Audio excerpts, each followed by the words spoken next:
Muchas gracias a todas vosotras por estar hoy aquí. Y la verdad es que me hace especial ilusión este público tan selecto y tan entusiasta. Yo os voy a hablar de mi tema preferido. Cuando la gente me dice que yo soy conferencista o conferenciante, como decimos en España, me entra un poco de vértigo, porque la realidad es que yo no me considero así. Yo me considero alguien que comparte lo que yo considero que ayuda a ser más feliz en la vida. Soy una persona que comparte. Yo me dedico a trabajar las emociones. Yo en mi consulta me he empezado a dar cuenta que aprendiendo a gestionar nuestras emociones podemos ser mucho más felices. Y he ido un poco más allá y he visto que aprendiendo a gestionar nuestras emociones tenemos menos enfermedades y nos encontramos mejor. Actualmente, desde hace un par de semanas, incluso he comenzado un proyecto de este tema relacionado con el cáncer. Por tanto, ¿por qué una psiquiatra? Porque una psiquiatra vende felicidad. Yo tengo la mejor profesión que existe. Cuando yo era pequeña, un día, según me cuenta mi madre, yo tenía 6 años, mi madre trabaja en banca y mi padre es psiquiatra. Y yo siempre decía que quería dedicarme a lo que mi madre hacía. Mi madre me llevó a su oficina y me dejó hablando con un cliente suyo, que yo estaba sentada en una mesa mientras ella se iba a hacer un recado, y le dijo al cliente: explícale a mi hija de manera sencilla a qué nos dedicamos nosotros en la banca. Según cuenta mi madre, ella llegó media hora más tarde y yo le estaba diciendo a este señor: le veo triste, ¿a usted le pasa algo? ¿Está mal con su mujer? ¿Sus hijos no se portan bien? Mi madre me dijo: dedícate a lo de tu padre. Desde los 6 años supe que lo mío era la psiquiatría, a pesar de que mis compañeras de clase me decían que eso era cuidar a los locos. Pero yo sabía que mi padre era un hombre que hacía mucho bien y ahí empecé. Yo he cambiado el rumbo de la psiquiatría actual porque me voy un punto más allá. Yo utilizo pastillas, medicación de vez en cuando, pero yo trabajo las emociones, trabajo los traumas, voy al interior del ser humano hasta conseguir desmontar ese nudo que nos bloquea y nos impide ser felices. Esto que veis aquí es un cromosoma, todos sabéis lo que es un cromosoma, tenemos en todos los núcleos de las células de nuestro organismo, tenemos nuestros cromosomas y luego tenemos el cromosoma X y el cromosoma Y. Y esta parte de la punta de la esquina, lo que está en verde, se denomina telómero. Los telómeros, y le dieron el premio Nobel a Elizabeth Blackburn hace unos años por este tema, lo que hacen es que miden, uno cuando lo mide sabe la edad biológica del ser humano. La gente enferma, la gente con cáncer, la gente estresada, tiene el telómero más corto, mientras que la gente que está sana tiene el telómero más largo. Voy a ir un punto más allá. Como decían al presentarme, yo trabajé en Camboya sacando niñas de la prostitución infantil. Las niñas violadas o los niños que tienen traumas infantiles, bullying, problemas, en la infancia separación traumática de los padres, tienen los telómeros más cortos desde pequeños. Si yo tomo al azar 2 personas de 50 años, misma edad, el que tenga el telómero más largo será aquel que tenga una mejor salud. 2 buenas noticias con respecto a esto. Lo primero de todo es que el optimismo y la ilusión alargan los telómeros. Por lo tanto, la felicidad y el optimismo es una garantía de salud para la vida. Hoy en día se ha demostrado que las personas que son capaces de mirar la vida desde un punto de vista más optimista, porque la felicidad no es lo que nos pasa, sino cómo interpretamos lo que nos pasa. Y si esa interpretación es optimista y es alegre, cambiamos nuestros genes.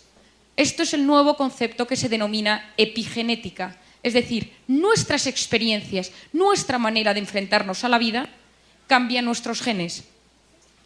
Las personas con hipertensión, diabetes, cáncer, Alzheimer, Parkinson van teniendo cada vez los telómeros más cortos. Es una garantía de salud. Hablar de felicidad es hablar del sentido que le damos a la vida. Lo que más me gusta es hablar de la felicidad porque todos aquí hemos venido porque queremos ser felices. No conozco a nadie que me diga: no, a mí no me importa ser un tío infeliz. Ese sí que está de tratamiento psiquiátrico fuerte. Porque en esta vida todos queremos ser felices. ¿Y qué es la felicidad? La felicidad no es hacer lo que uno quiere, sino querer lo que uno hace. La felicidad, cuando hablamos de felicidad, hablamos del sentido de la vida. Hablamos de una vida lograda. La felicidad no se da en la posada, como decía Cervantes, sino al borde del camino. Es una manera de vivir. No es solo yo quiero ser feliz, es cómo yo decido cada día aceptar las circunstancias que me rodean. La felicidad no es lo mismo que el bienestar. Hace unos años hicieron un estudio en Estados Unidos y quisieron describir exactamente qué era la felicidad.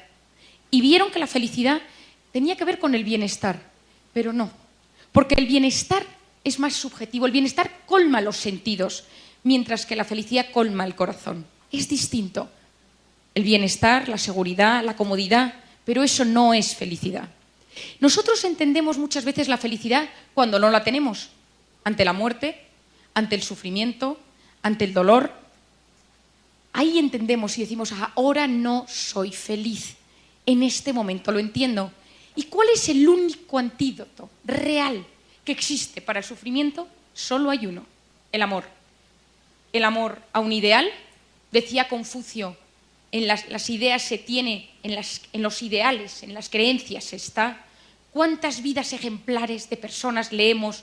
Tomás Moro, políticos, personajes, santos, que gracias a sus ideales y a sus creencias fueron felices, a pesar de que las circunstancias eran duras.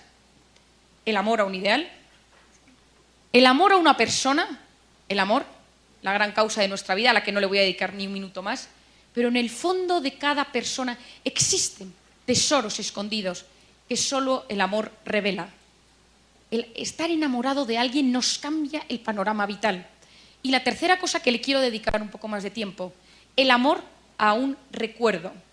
No sé si alguna de vosotras ha leído el libro de Viktor Frankl, El hombre en busca de sentido, pero es un libro que recomiendo. Viktor Frankl, médico, psiquiatra, judío, que acaba en un campo de concentración en Auschwitz, y él empieza a darse cuenta que hay gente que se muere todos los días y otros que no mueren. Y empieza a investigar en el campo de concentración por qué hay algunos que no mueren.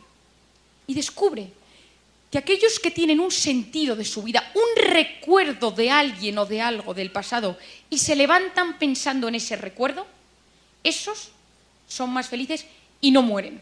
En cambio, los que no tienen ningún recuerdo, los que no se agarran a nada del pasado, mueren.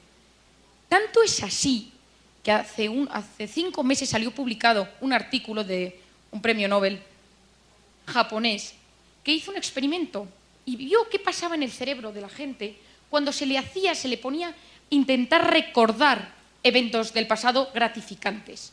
Les hicieron resonancias magnéticas funcionales, aquellas de colores con imágenes, y se les decía y se les pedía que recordaran momentos alegres de su vida y que los describieran y que los pensaran y rememoraran.